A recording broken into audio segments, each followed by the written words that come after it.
Бірлік жасампаздық өрлеу. Биыл Қазақстан Халқы Ассамблеясының 33-ші сессиясы онлайн форматта өтті. Мемлекет басшысы азаматтық қоғамның осынау институты әсіресе Қазақстан халқының ынтымағы мен бірлігін қажет ететін жағдайларда аса маңызды екенін атап өтті.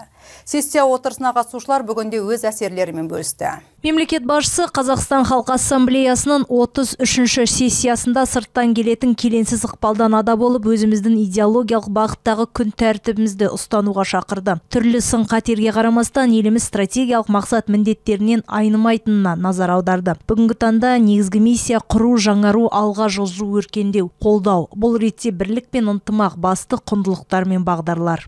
Кто находился, на этой сессии слушал. Осы сессияға қатысқан адамдар ондағы айтылған мәселені тыңдаған көпшілік қазір сөз емес, нақты іске көшетін кез екенін түсінуде. Егер де әр адам бірлік пен тұрақтылықты ұстанса, өз әрекетімен бұған қарама-қайшы жайттарға жол бермесе, біз осынау айтылып жатқан мәселелерге, алға қойған мақсатқа қол жеткіземіз деп ойлаймын.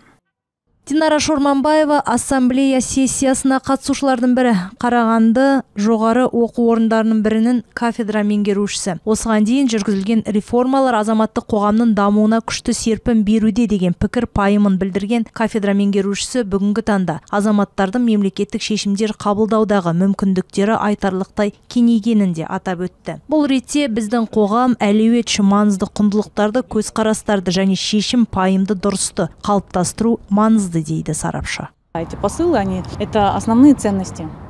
Сессия отырысында айтылған мәселелер әрине негізгі құндылықтар. Адам үшін, қоғам үшін аса маңызды құндылықтар, дұрыс бағдар. Бірліксіз жасампаздық болмайды, алға жылжуда жоқ. Халық бірлігі дегеніміз адамдардың қоғамда бір-бірімен топтасу емес, адамдардың бір-біріне көмектесіп, қолдау көрсетуі, және бұл адамның алға жылжуына, қоғамның дамуына, дұрыс бағдармен бағыт жасауына септігін тигізеді.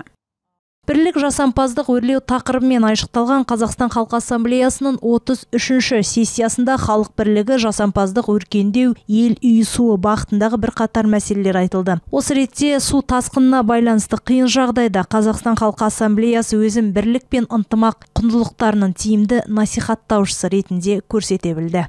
Бақыт Құлматуллова, Зұлхарна Есмахаев, Николай Шевелев, 5-ші арна.